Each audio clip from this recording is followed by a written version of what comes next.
Sorry. It's funny, that's how I yawn.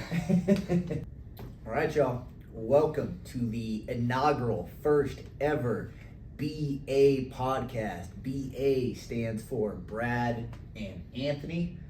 I am one host, Brad. This is the co-host, the one, the only Anthony. What's going on? And here we are giving you tips, tricks, and insight on how to turn yourself into a BA. This is being our first podcast ever. We are kicking it off with some Q&As from our clients. We teach a small group personal training program together, so we asked all of our clients what they would like to hear from us, and this is what they came up with. So we're going to run through a few of those. The first of which being our individual fitness journey, so briefly touch on that, and then we'll wrap it up with some more fun ones towards the back half of this. So, Tony, would you like to start with your own personal fitness journey?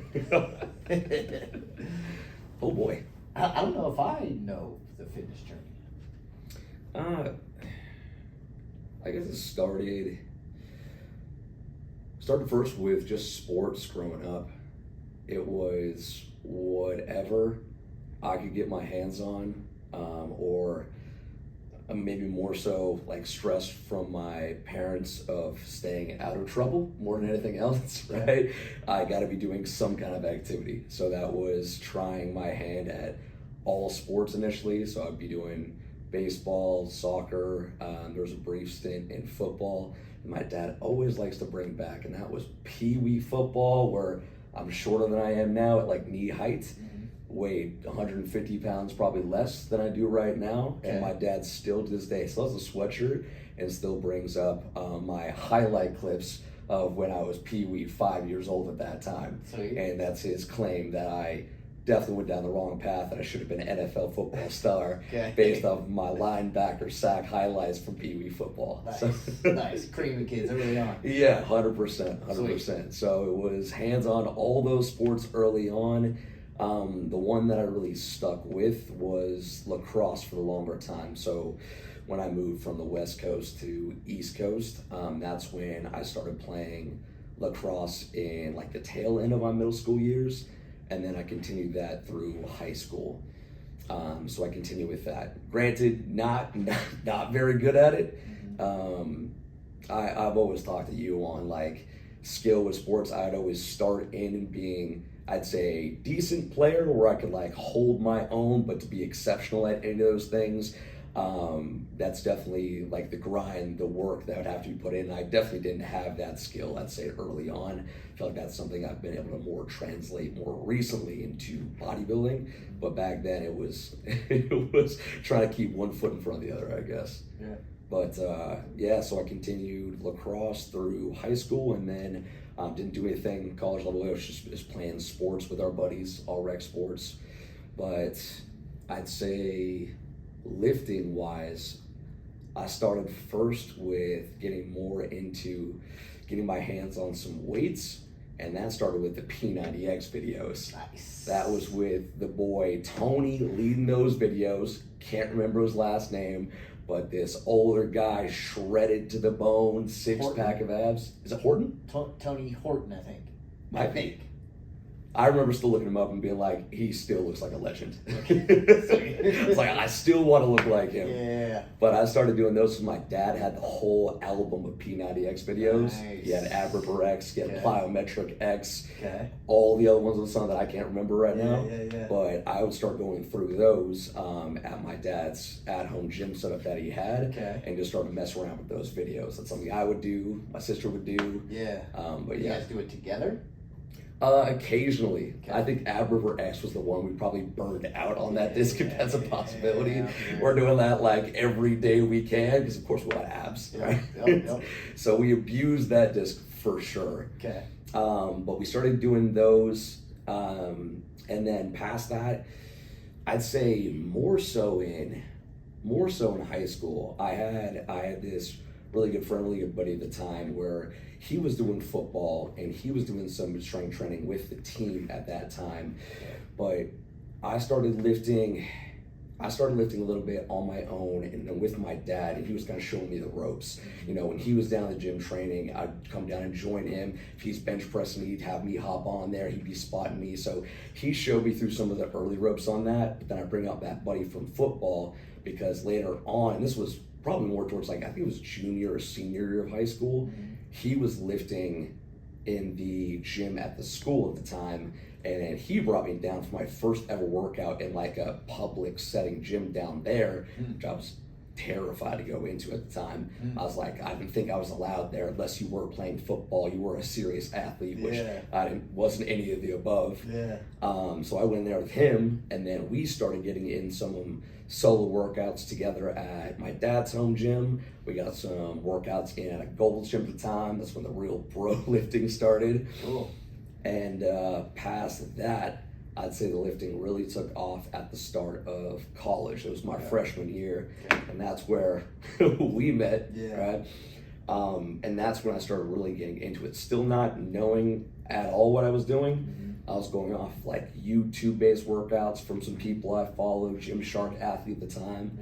But that's when I was like going every single day, if not like at least 6 days a week, going into the Boise State gym and just trying to like figure out what the heck I was doing and really just started to get really consistent from there. And then ever since then, it's just been the evolving process up to, I guess, where we are now, where I am now with lifting. But that's, I'd say, where it really started. That's kind of the background of it. So I obviously met you in your senior year at Boise State. I guess what time period along that journey do you feel like you started to like figure out kind of the bodybuilding style training? Because I remember you were still doing it then. Obviously you didn't have the progress that you do now. You were still kind of learning, seemingly a little bit unsure of yourself back then. I think that was more so just an overall self-confidence thing, maybe not relative to the gym, but like, was it around that age you started figuring out? Maybe a little bit before, a little bit after? I mean, shoot, I still look back at it, and it's crazy how much I feel like I learned along the way, or I might even say, I mean, freshman year, sophomore year, like looking back at it now, I'd still say it seemed like I didn't know what the heck I was doing. Right? I feel like my eyes were like really open to another like level, style, intention behind training. Like when I started working with my coach now online with Ben. And I feel like that's where like I have a clear separator of like, this is the next level of what we're doing. And that would have been, what was that, 2021 or 2022? So that's right as we started muscle camps. Yeah, and that's well after college at that point, right? And again, I was going consistently to the gym at that time, but just looking back at it from that perspective, the way I was programming for myself, I mean, I remember I was trying out my 1-rep maxes on squat, bench, and deadlift and things like that. And I was doing that for a long time, and I went through periods of like high volume training, lower volume training, and I'd say I kind of found more of my like style probably closer to my junior and senior and after that. But yeah, I just feel like each of these steps along the way, I've like been able to look back and be like, wow, you didn't know it all what you were doing at that point. And I just feel like that still evolves. Seriously, like every year. Yeah, it's kind of crazy. So really, you think about it as starting to work with Ben in 2021-ish as kind of like the turning point when you went from kind of more beginner to more advanced, intermediate, however you want to think about it. But in terms of like, okay, now I'm lifting like I know what I'm doing type of thing? Yeah, that's where my mind goes. Wow. Yeah, I mean, the consistency was there for a while. But yeah, I mean, even now we've been talking about just our training and what we're doing and all these like smaller things we're trying to fine tune within our own programming and workouts. And I still just feel like day near every day I feel like I'm still trying to learn something new about my body, and I feel like that's a skill that I have not been very good at historically, is like reading my body and for whether it's workouts or nutrition, and like I've been able to hold to a plan very consistently, but being able to like interpret what I'm actually feeling off that, I feel like is not a skill that I've been very like mindful or attentive of. So I feel like I'm still trying to learn a lot on that end, and that's still evolving and growing. So that's where I just feel like it's all just been a never ending evolving process along the way, if that makes sense. And that's obviously kind of where you like having a coach, where he is seeing the feedback and seeing the progress, and he can kind of interpret whether or not things are going well and dictate from there. Yeah, I just like the ability to just turn off my brain and just execute a plan. That's for sure. But I feel like now, maybe even now more so, it's like, okay, there is a line between that of, yes, being able to just follow the plan and execute, but also, again, if I want to learn more about the process, obviously I need to be mindful of it too, right?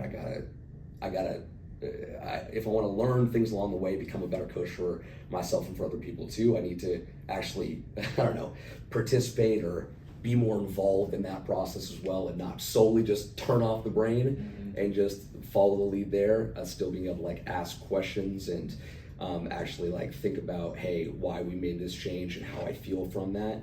Or again, previously I feel like I would just fully just turn off my brain and just be like, yeah, this is what we're doing.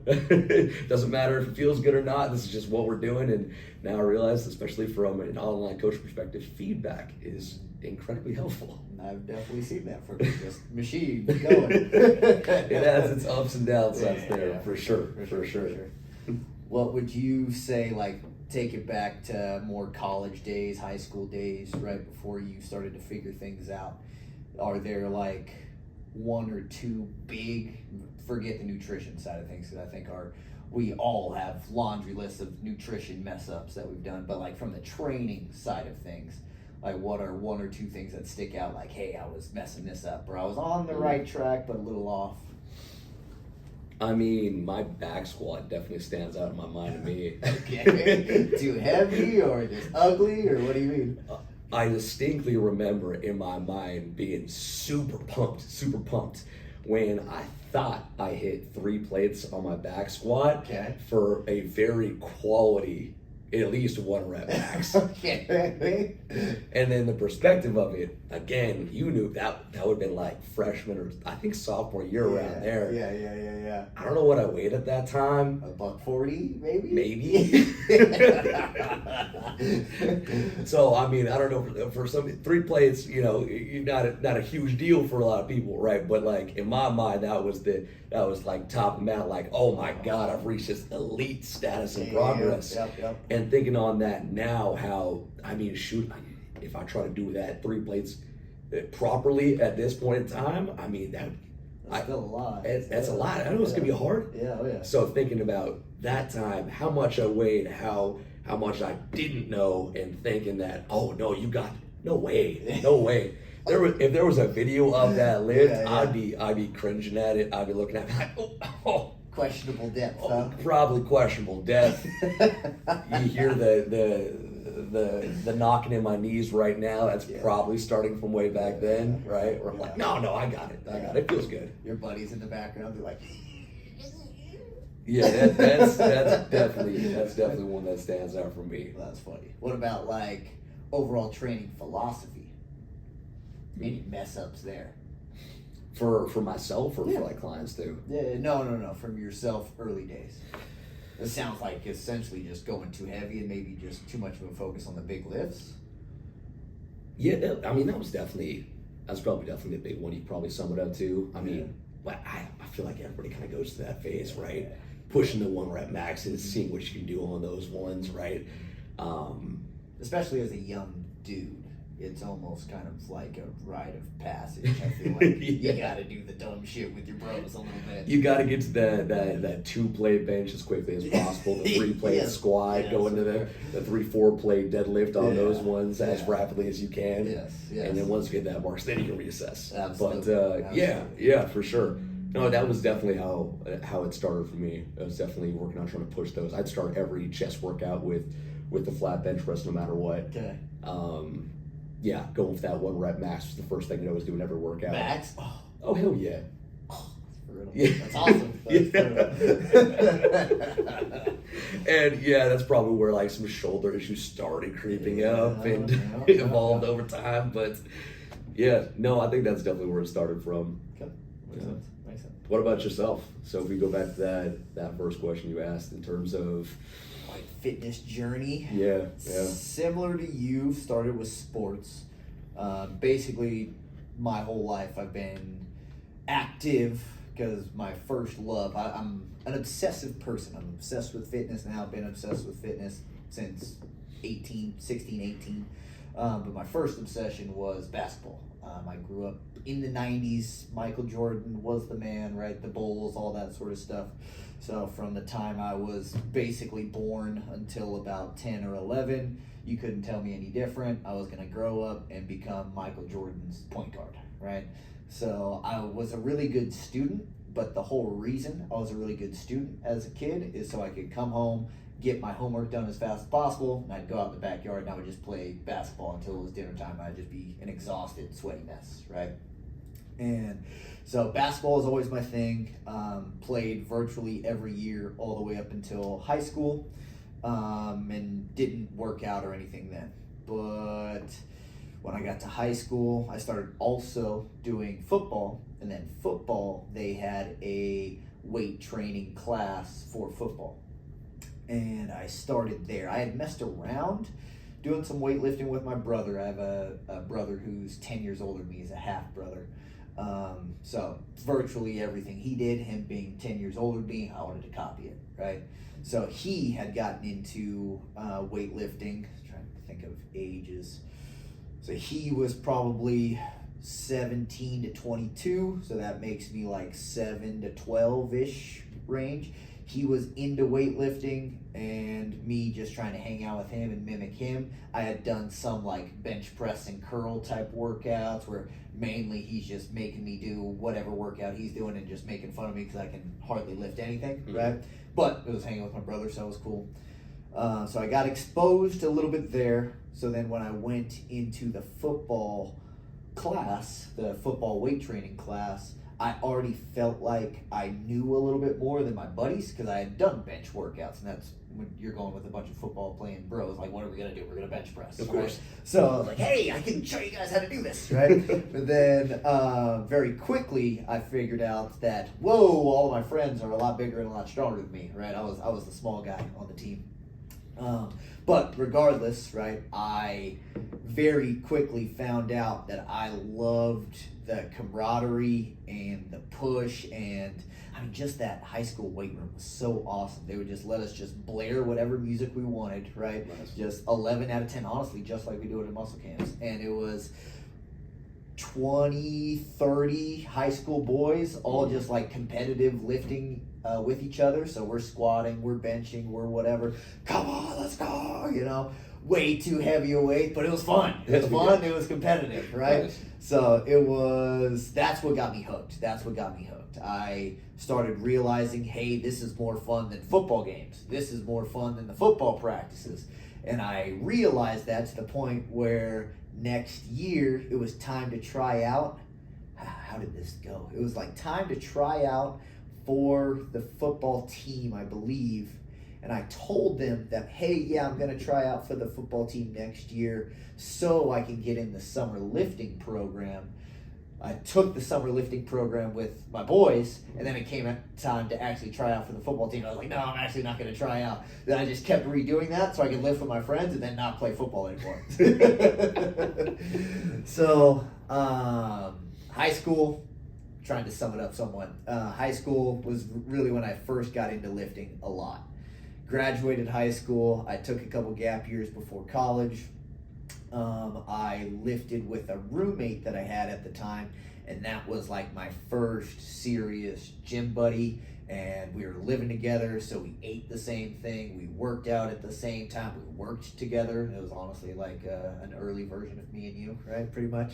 But me and him were essentially connected at the hip, and he was just like maybe 25% stronger than me on virtually everything, right? So I just kind of chased him, and we really started taking it seriously. That's the first time I really put on a lot of muscle, started getting recognition for it, blah, blah, blah, blah, blah. From there, what happened?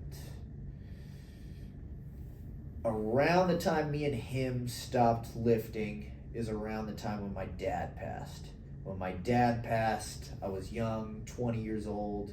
So then I started like reassessing life. What am I doing with my life? Blah, blah, blah, blah, blah. Decided to go back to college, and then I just started juggling a bunch of stuff, right? So I'm juggling college, working, and fitness at the same time. So then I was still lifting, but it wasn't the number one priority anymore just because I was trying to get to school, become successful, blah, blah, blah, blah, blah, right? So then over the years, I started dabbling in other aspects of fitness. I started doing a lot of yoga, started doing a lot of rock climbing in Bend, a lot of different things, right? I'm very passionate about fitness in general, so I started just dabbling in a lot of other things other than just lifting, right? Kind of broadening my horizons. I eventually get to college at University of Oregon, and that's when I take the course to learn how to become a personal trainer. I knew I wanted to be a personal trainer. I took that course, got certified through it, then eventually ended up getting hired on there.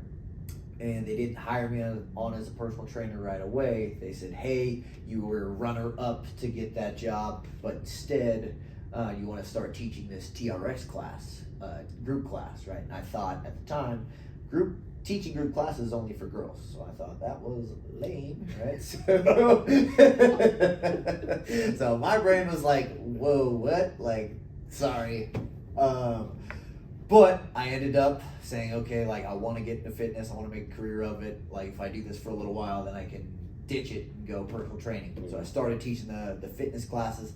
I actually really liked it. And started getting a whole bunch of different group fitness certifications over the years. So I got TRX certifications, cycle certifications, yoga certifications, hot yoga certifications, all sorts of different stuff. So then at that point, I really started broadening my horizons and touching a lot of different types of fitness. I was doing all the certs I talked about. I was powerlifting a little bit. I was bodybuilding a little bit. And to be honest, from my own workout perspective, I was just kind of having fun with it, program hopping. So I didn't really make a ton of progress in terms of getting good at any one thing, but it was great for my career in that I got to try everything, right? And that has really paid off dividends now, as now I can kind of work with anybody, and regardless of what they're into, I know enough to be dangerous. I can get them started in any direction, right? And I would say, really, that kind of continued until somewhat recently. Like I've kind of shifted my focus a lot through fitness. I've dabbled in bodybuilding for a couple of years, powerlifting a couple of years. I did animal flow. Some of you guys watching this will remember a couple of years ago I was real into animal flow. Bodybuilding, coming back to it. So I've always kind of hopped around because I just love fitness in general, and I love challenging myself, and I like being active. And it's been hard for me to stay focused on one thing because I like so much of it and I'm so passionate about all of it. I'm curious because when we first met, you were still in like this powerlifting blocking phase of your lifting. Yeah. And you didn't really like touch on that part of it. I'm kind of curious when that focus started taking over, right? Because I saw that was for me when that was my freshman year at Boise State. But when did that kick off for you? That was a fun time in my lifting career. That was one of the most fun sections of lifting that I've ever had. When I was at University of Oregon, I had just started to become a personal trainer. There was a group of 3 other personal trainers, and we were all about the same strength, and we were all into powerlifting at the time. And powerlifting was popular on fitness YouTube. Fitness YouTube was just becoming a thing at the time, right? Powerlifting was kind of all the rage. So there was a bunch of us that all got into powerlifting at the same time, roughly the same strength, but there was one of us, his name is Rush. He was stronger, so he was kind of the leader of the group, right? The dude with the biggest bench, he makes the rules, right? Of course. So Rush made the rules, right? Naturally. And Rush was crazy. Rush liked to work out at like 11 p.m. So it was honestly so much fun. It was like completely, like, it would never work at another time in my life. But we would go to school, right? We'd be in classes, college, that normal life, right? Then we'd meet up at the gym we trained at, but we all had keys, so we could get in there after hours. We'd get there at like 11 p.m., let ourselves into one of the private gyms in the back, blast music as loud as possible, shirts off, screaming at each other, maxing out squats, like until 1 a.m. It was awesome. It was so much fun. It was so much fun. Like, literally just all of us going as heavy as possible. Come on, you got 11 out of 10 times, right? 11 out of 10 times. So we all started really getting strong, and it was working, right? Because the intensity was so high. It was the first time we'd really followed structured powerlifting program. So all of our totals were all increasing like pretty quickly. So we're all getting into it, right? So then we started doing powerlifting competitions at University of Oregon, and those went really, really well. And it was kind of a time I was about to graduate from University of Oregon, but I had a gap year before I came to Boise State. So I graduated from university. I wasn't a student personal trainer anymore, but they hired me to essentially be the personal training manager. So then my last year as a personal training student and my year as a personal training manager, both of those years, I did an unsanctioned powerlifting meet. And those went crazy. They were like one of the best events that their rec center had seen. Lots of good energy, created really good community for the gym. People got really, really into it, right? And then that's when I met you, because that was successful there. So then when I came to Boise State, basically did the same job, personal training manager. I wanted to bring it over to Boise State, and that's where we connected, right? So that was my first year or two at Boise State. I'm coming off of like the powerlifting high from University of Oregon, carried it over, right? And then I met you, and you're like, no, bodybuilding's cool. And I was like, and to me, I think it's all cool, right? So it's really like whoever I'm friends with at the time is like kind of what my fitness goals end up wrapping up around. So I was like, okay, I'm back into bodybuilding now. I'm so happy I could steer you on the right path.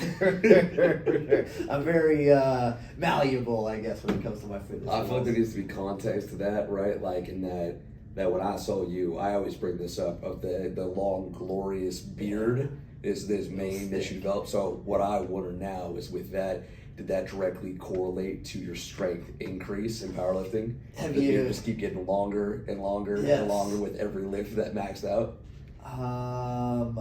I grew up going to Christian schools. You ever heard the biblical story of Samson? Yeah. Yeah, he's got the hair, right? And the hair contains the strength. It was similar. I thought so. I don't want to sue. All the strength contained in the beard. All the strength contained in the beard. So the beard's short now, so... Weak. Weak, but fast. High rocks, baby. Okay. Fast. There we go. Lightning there we quick. go. Lightning all right. Yeah. Two sides of that going. Sweet. Yeah. I'd say probably the biggest mistakes. I mean, two sides to every coin, right? I'd say from my own personal progress standpoint, I think program hopping and having so many fitness interests definitely has slowed down my development at any one thing. But like I said, that has a huge plus side on the business side of things now, right? And on my ability to train a wide variety of people, right?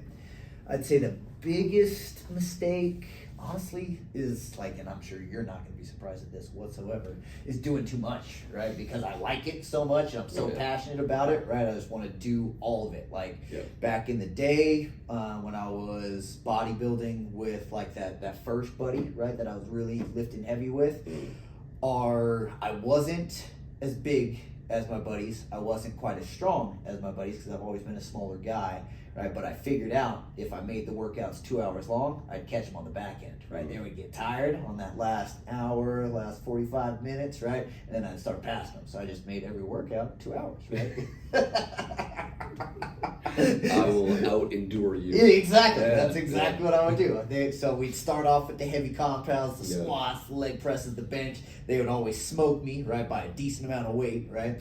But then we'd start going through the chest flies, the leg extensions, the lunges, right? Okay, they're tired, they're out of breath now. Now it's my time to strike, right? There you go. Crush Hell the yeah. spirits. And be like, oh, you're tired now? We have 3 more exercises. Sorry. You threw up an hour ago, but we're still going. Yes, exactly. So I'd say that was probably my biggest mistake, is just overdoing it in terms of amount, but also looking back now and how we coach others and how we train, I was probably also underdoing some sets volume wise, right? Not quite going to the level of failure. And plus I just didn't have the skill of lifting that I do now, right? Like we see it with our classes. Yes, they're trying to push to failure and they're doing a good job pushing themselves, but the way you push to failure, and can you keep the tension where it's supposed to be the whole time? I was pushing to failure, I was going hard, but I was moving weights however I could move weights, and was it as isolated and targeted as it would be now? Probably not. Right, I think that's just the biggest skill, like you're saying, just everybody's lifting process. And I think that's where that, if you call it the skill of bodybuilding comes from, I feel like that's the biggest thing that just comes with time and experience, right? And again, that's what I feel like there's still so many moves that I still need to get better at, and that's still a work in progress. So It's mindfulness. Yeah, 100%. Focus as you're doing whatever lift, right? Can I squeeze a little bit better? Yeah, and is that ever something you can really be 100% at? I would argue no. I think that's something we can always continue to build on, get better at, and try to get better connection. For sure. That's the fun part. Hell yeah, absolutely. Okay. Sweet. Want to do some of these fun ones? Oh, hit me with it. I know you had. I'll let you go first, actually. I'm had curious. something you thought of. Oh, it's already been on my mind. I'm curious. So this can be from a coach perspective, but this could also be from a lifting perspective of you just like being in a gym. Okay. Yeah, I want to know a biggest pet peeve from Brad Cross when it comes to terms you hear used in the gym. Terms? Like, We're expecting the phrases. Is there anything that people say in a gym, and this could be whether it's from coach perspective or whether it's just coming from you just being in a gym as well, and you just hear stuff going around? Is there anything like words that are getting used in the gym that just kind of grind your gears a little bit? not really. The first thing that jumps out in my brain, I wouldn't necessarily call it a pet peeve, because it's such a big aspect of the job that it was a pet peeve. It would drive me crazy, right?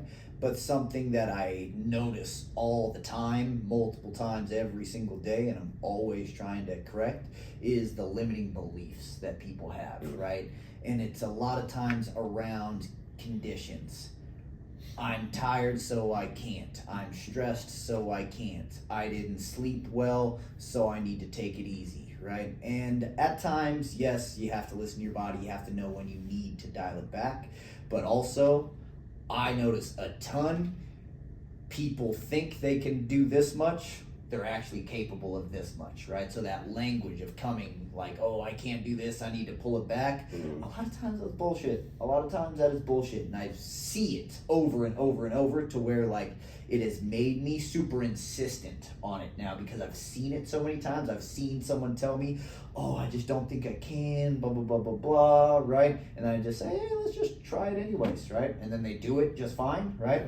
To now, like, I almost do it without even thinking about it. Like, people just come with that I can't type of phrasing, and I'm just like, I just play it off. Like, we're still gonna, right? And I almost kind of just make a joke out of it, to where it's like, one of my clients, Ashley, if you're watching, appreciate you. She just says, fuck it, we'll do it tired. Because I tell her that all the time, right? You're tired? That's the motto right there. Fuck it, you're tired? Yeah. Okay, do it tired, right? Do it tired. 100%. I think if you let day-to-day conditions dictate whether or not or how you'll do something, you'll never succeed, right? Being tired is too common to let that be the reason you don't, right? Being stressed is too common to let that be the reason you don't. Being like, if I don't have kids, stuff like that, but say I'm a single mom of 2 young kids, right? And I'm running them around to sports practices, blah, blah, blah, blah, blah, not taking care of myself quite the way I should, right? Being underfueled is likely too common that it can't be the reason that I don't show up today, right? Mm-hmm. Because those things, if those are the reasons that we can't today, that same reason is going to pop up 2 days from now, a day from then, 2 days from then we look at the past 2 weeks, you ain't done shit, right? You have to push through those. You have to push through those, and you have to be able to better discern of, this is an actual tired, right? I haven't slept in 3 days. We had a big family emergency. Okay, now I need to actually give myself grace, as opposed to it was a busy Tuesday, right? Absolutely. We're on the same page. Well, get along. You put it much more eloquently than I could have. It's like you said within I can't. Yeah. Right. That's my big one. Mm-hmm. I mean, that goes for really anything. I feel like that's something that was instilled. That's childhood. I mean, that's originating from upbringing, right? Yeah. And that was the immediate phrase and word that's disbanded, especially when it comes to sports, right? I can't do this, right? No, you don't say that, right? Yeah. You can, right? But it's the problem solving. It's like, how are we gonna find that solution around it, right? But that mentality of, no, I just can't do this, right? That was never acceptable. That was never an appropriate term to use, right? And I mean, I thank you, mom and dad, because I definitely have carried that on, and it's a mindset that I work to apply to, I mean, myself. And anytime I ever hear that, I can't do that. I can't live this. I mean, we know so much of what we do is just mental, right? I mean, especially when it comes to being in the gym, right? What we do is very simple, not easy, but very simple. Yeah. And we know that the mentality behind that, again, if you have that positive mindset, I damn near put that percentage of 95% of the time, if you say I can do something, 100% of the time you'll be able to do it. And I don't think that math adds up, right? but honest to God, we know that's just proven time and time again. So yeah. I love that. You gotta believe you can lift the weight before you pick up the weight, right? You gotta believe you can run the mile before you start getting gassed out from the mile, right? You gotta believe a big one, right? Especially with like older clients and stuff. You hear the limiting beliefs around, I'm old, so my body can't change. I can't lose fat. I can't build muscle because I'm over 40. I'm over 50. I'm over 60, right? But both of us have clients in those age ranges that we've seen that those things can absolutely happen, right? 100%. At those age. Yeah. The body follows the mind, right? If you can tell yourself, right, like, I am going to get in shape, I am getting in better shape, I believe I can get in better shape, right? You're going to naturally start behaving in ways that facilitate that happening, right? If you start saying, I can't lift this, I can't get in better shape, that's going to start showing up in how you carry yourself, right? You don't believe you can get in shape, so because you don't believe in shape, you're going to start proving yourself right by skipping dinner when you're a little bit too tired, right? No, I didn't quite miss my protein. See, now I didn't get in shape. I didn't get in better shape this month, right? It's because I'm old, but really it's because you chose to not follow through with the dinner a few nights per week, right? Yeah. I wanted to ask you the flip side of that question. Okay. Not just the negative side of things, but the positive side of things. Things, and this could be like as as deep as you want to make it, or as just like very superficial too. Mm-hmm. But things you just love seeing in the gym, right? Whether it's you lifting by on your own, mm-hmm. or you again from a coach perspective as well, but just things you love seeing when you walk into a gym. One just happened yesterday, and it made me feel old because a few years ago, 10 years ago, no shot I would have said this.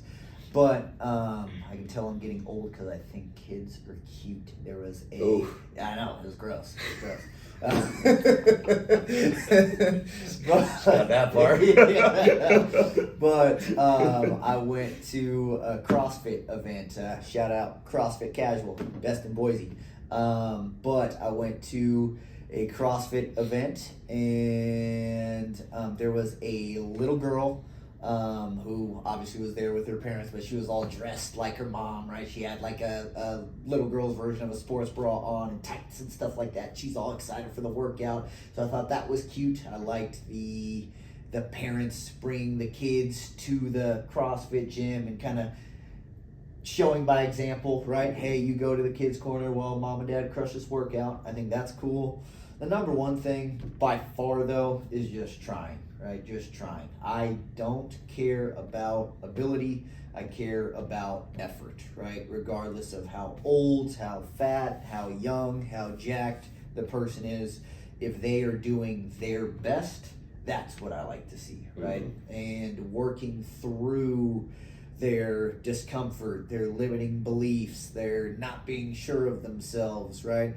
And just pushing, right? Just pushing. I don't care what the weight is on the bar, right? Obviously, it's cool to see 200 pounds versus 100 pounds, right? But really, it's cool to see the person striving, right? And really pushing themselves, right? I think the caring, right? The caring about the process, the caring about what they're trying to do and what they're trying to get out of it, to me, is the most important thing. For sure. Yeah, most definitely. For sure. I'd say they're the same thing. Yeah. Effort. Yeah, 100%. Easy. It doesn't matter, again, if I'm just like walking to a gym, lifting myself and it's jam-packed, mm-hmm. or in the same end of just walking in, training clients, but just looking around, observing too. Something that always gets my attention is you see that person, it could be the corner of your eye, that's just busting butt. Yep. And that's just such an attractive thing. And I mean from the sense of, like, it just draws you to that person. I think that's just such a cool thing. And like you were saying, it doesn't matter old, young, decades of experience, brand new to the gym. None of it mattered. Like, I feel like effort is just that great equalizer. Mm-hmm. Is, again, you see somebody working hard, and again, body weight, max weight, but you see them shaking, trembling, just putting absolutely everything in it, dialed in, and even in the same respect to injuries too, right? Perfectly healthy, battling around an injury, doing some modified workout versus, doing it in full force. I just think that's so cool. I think that's just something that makes me like genuinely smile, especially when it comes to coaching. I just think that's just so freaking cool. It's just like you see somebody just absolutely giving it all, right? And those are things that always like stick with me too. It's like that carried with me up to date. Like, oh, that person was working their ass off, and that's just so cool. Agreed. And like, why is that? Why do we both care so much about effort? Because that's the most important thing, right? Mm-hmm. Like, in terms of getting progress, yes, consistency, right? You need to show up frequently. But the second most important thing, right, the 2A to that, or I guess 1A, 1B, right? The 1B to consistency is trying really hard, right? You can have a bad program. You can have not the best form. You can lift too heavy. You can lift too light, right? But whatever you're doing, if you're doing it really, really hard on a consistent basis, we've all kind of seen people that, and I've been there, right? I've done not great programs myself, or not had the best form when I was much younger, and still made good progress just because every time I showed up, it's a 9 or a 10 out of 10, right? Because I cared that much about it, right? If you exercise is really close to a 1-to-1, you get out what you put in. You get out what you put in. If you start, there's something that I say, what do I say? When people start really getting lean and then they start struggling to get the last few pounds off, right? And they are struggling with like leveling up their habits. I tell them the progress lives in the details, right? The stuff you used to gloss over and get away with, now that's where your progress lives, right? So it's tracking the millimeters of sauce versus estimating the millimeters of sauce, or leaving it off the tracker, right? Those little details are where it matters more, right? And how you, I'm kind of losing my train of thought, but how you show up in the gym in terms of how hard you're trying, that matters a ton more than exactly what you're doing. Most definitely, man. So, Most definitely. Yeah. Yeah, I like that stuff. Heck, how much further do we want to go? Let's do like one or two quick funny ones, and then let's call it there. I'm all for. Oh, you want to do a deep dive on the foods? Deep dive on the food. I'm not sure what you mean. Well, then let me ask you. Okay, hit me. Okay, we're just gonna go just broad stroke. Okay. I just want to know if we're going favorite food right now, Okay. and maybe we'll just specify this as right now. This would be your go-to dinner, right? It's just calling your name. Okay. It will not fail you. It's gonna hit that spot. What is it? Easy. I have been eating this nearly every day recently. It's got me absolutely shredded. This meal has. Kodiak cakes. Yes. Kodiak cakes. Okay. I didn't eat expect that. Protein pancakes almost every night lately. Right. Okay. I do Kodiak cake base. It depends a little bit on what macros I got left, but usually it's about 120 grams to 150 grams of mix. If you don't eat a lot of Kodiak cakes, that's a lot of mix. That's a lot. Well, you do that with some almond butter. That's 3 servings, isn't it? Yeah, it's 3 servings. 3 servings. Yeah, I know as well. Yeah. That's 3 servings. I've that out on a few occasions. Almond butter. I pan fry up some berries to make like a berry compote. Throw that on there. If I've got more carbs than I need, slice a banana on that. Sugar-free syrup. If I've got a little bit of extra fats, right? A lot of times I don't get to indulge in this. Sometimes I do though. I have this coconut Cool Whip, and you just put just a couple dollops on that. Oh, you're getting bougie now. Oh, okay. You put that on it, and the whole thing tastes like ice cream, and it's amazing. It's amazing. I could literally eat that. I do pretty much eat it every day. I could eat that every day and not get tired of it. You know what I used to do on those Kodiak cakes? I do the same thing. Yeah. And it would be 3 servings would be the go-to. Okay. 4 was always just too much. Yeah, I found the line. 3 was appropriate. Yeah. But I would do that. I'd do the almond butter or peanut butter on top, and then I add the shredded coconut. Oh. And I would unsweetened coconut, just shredded coconut. I've never done that. It tastes exactly, to me, it was like the equivalent of like a German chocolate cake. Oh. Because I add cocoa powder into the Kodiak mix, right? And then again, it's the peanut butter, it's the shaved coconut, and the syrup. And that was my equivalent to this is like German chocolate cake for me right now. And that's so good. Dude, I'm so gonna do that tonight. That's amazing. With the coconut flavored almond butter is a big win. Okay. I'm gonna for sure try that. Gotcha. Pictures, videos, all the good stuff. Okay. All right, let me get you one. Be our last one. Let's see. Funny and light-hearted ones. Perfect.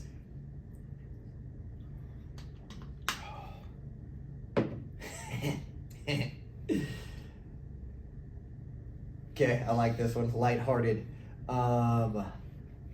Go for yourself. Okay.